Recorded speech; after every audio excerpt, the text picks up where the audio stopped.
Hi, family. Welcome to African Esquire TV. I'm your host, Tierney Cherie. It's funny, I think last week, Joe Biden put out a video that was basically a foreign policy video where he was saying the words, America is back. America is back. Diplomacy is back at the center of our investing in our diplomacy isn't something we do just because it's the right thing to do for the world.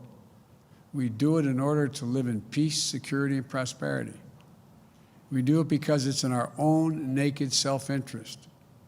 When we strengthen our alliances, we amplify our power, as well as our ability to disrupt threats. And that was supposed to be something that was a celebratory statement. But I knew, and many of you also knew what he was saying when he was saying that to the world stage. What he was saying is that this empire, the American empire that imposes their will on the people who they view as not having a say over their own destinies, that power is back. The ability of America to look at other countries and say that we're going to determine your internal policies. And if we feel like they do not help us and propagate us inside of this world, then we're going to ensure that we do whatever we can to derail any movement for sovereignty, any movement for self-determination, any movement of the people for their liberation. And this has been America historically. Whenever they talk about imperialism, this is what it has historically happened. Whenever you see a country that has no moral standing to feel like they are the ones to tell other countries that they are right or wrong, or that their processes are right or wrong, and that their way of dealing with internal issues are right or wrong. Whenever you have a country like this that literally was founded on slavery and the genocide of Native Americans feel like they're the moral arbitrator of those things, well, we should know that this is not a real issue of rights. This is an issue of power. And it's really that the American empire feels that they can dominate on an international stage, most severely inside of the quote unquote Western Hemisphere. Now, this was basically what happened. If you look at what happened just last week, Joe Biden released a statement that he supports the current president of Haiti. Clashes between the opposition and security forces right next to the presidential palace. It's become a regular occurrence on the streets of Port-au-Prince. Protesters continue to demand President Jovenel Moïse steps down. It's a strike against kidnapping, against hunger in the country, and we are sending a clear message to the president to respect the Constitution. Earlier this week, transport unions and other workers went on a two-day strike denouncing institutional violence and an alarming rise in kidnappings.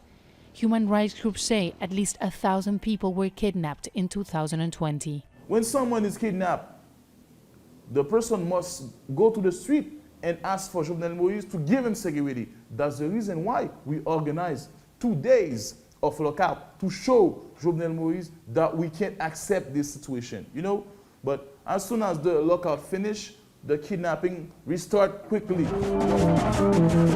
Haiti's opposition says it's time for Moïse to go. They say his mandate ends this Sunday. But Moïse disagrees. He says his 5-year term began when he was sworn in 2017, and that he still has 1 year in power. But members of the opposition say Moïse's term began in 2016 in the wake of chaotic elections. Haitian President Jovenel Moïse's term will end on February 7th, 2022, the Biden administration said on Friday, weighing in on a contentious question that has roiled the Caribbean nation for months. And it really hasn't just been months. It's been years that you've seen the people really revolting against this government that is an imperialist puppet, that is an imperialist instrument, and really has not done anything for the people, but is only being reinforced by the American government because it has done things that are going to fall in line with American interests, as are most countries that are deemed to be stable, deemed to be opportune for their democracy or opportune for investments. Those are the countries that do not stand in the way. Whenever the capitalists say, we want access to your resources, whenever the capitalists say that we want domination over your industries, whenever they do not stand in the way, those countries will be lauded by the American government. So this is a historical occurrence. It says, in accordance with the OAS, Organization of American States' position on the need to proceed with a democratic transfer of executive power. A newly elected president should succeed President Moise when his term ends on February 7th, 2022. That's what the State Department said.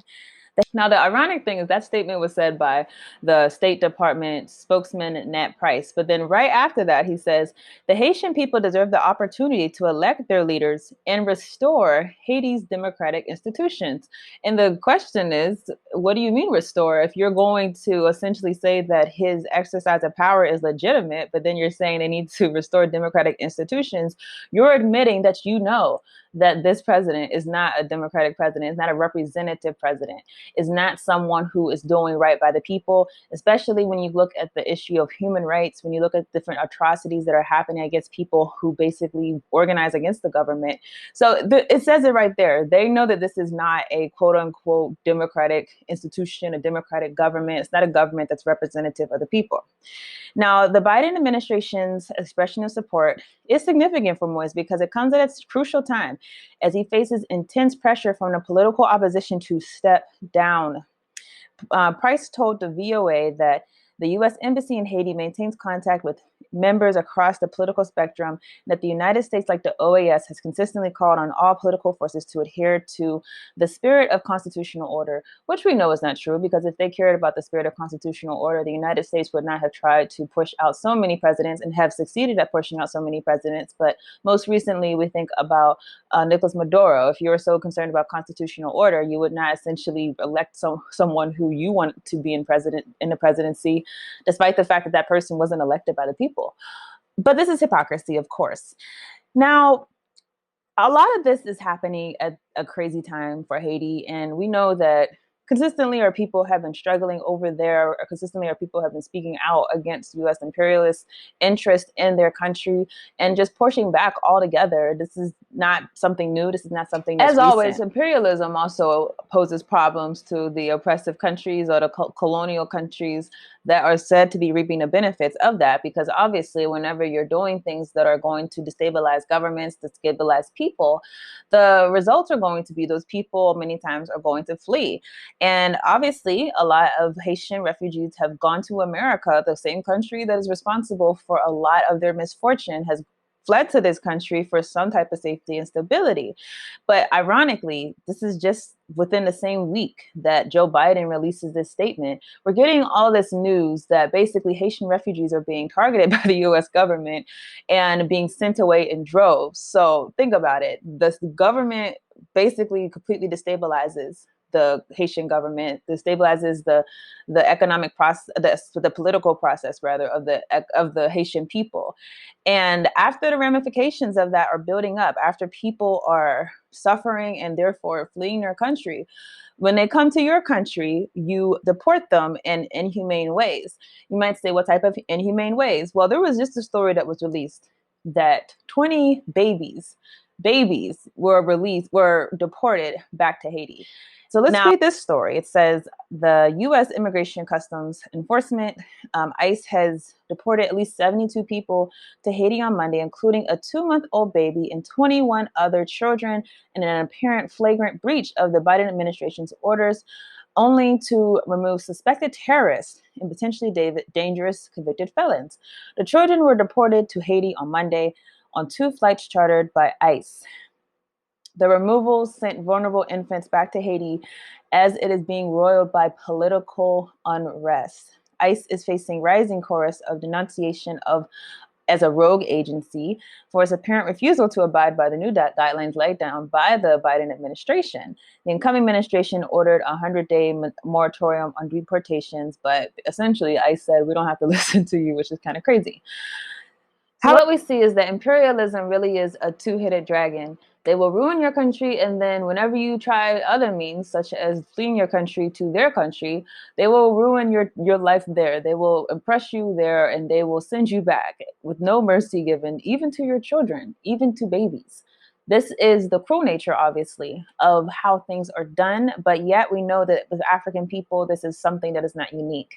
So the question is for us, again, what do we do about these situations? You always know I say organize, but most importantly, understand that the reason why the different things that are done for other people, towards other people. For example, I mentioned the children who were put in cages. The reason why that became amplified as such a problem is really because of the lobby that existed to amplify those types of things. And if we're not in those types of organizations to amplify our own causes and amplify whenever our children are being mistreated and being horribly discriminated against, then we're literally being put inside of a position where they could do what they want to us and have barely any coverage. Understand that it's really up to us to change these situations, to change our own trajectory.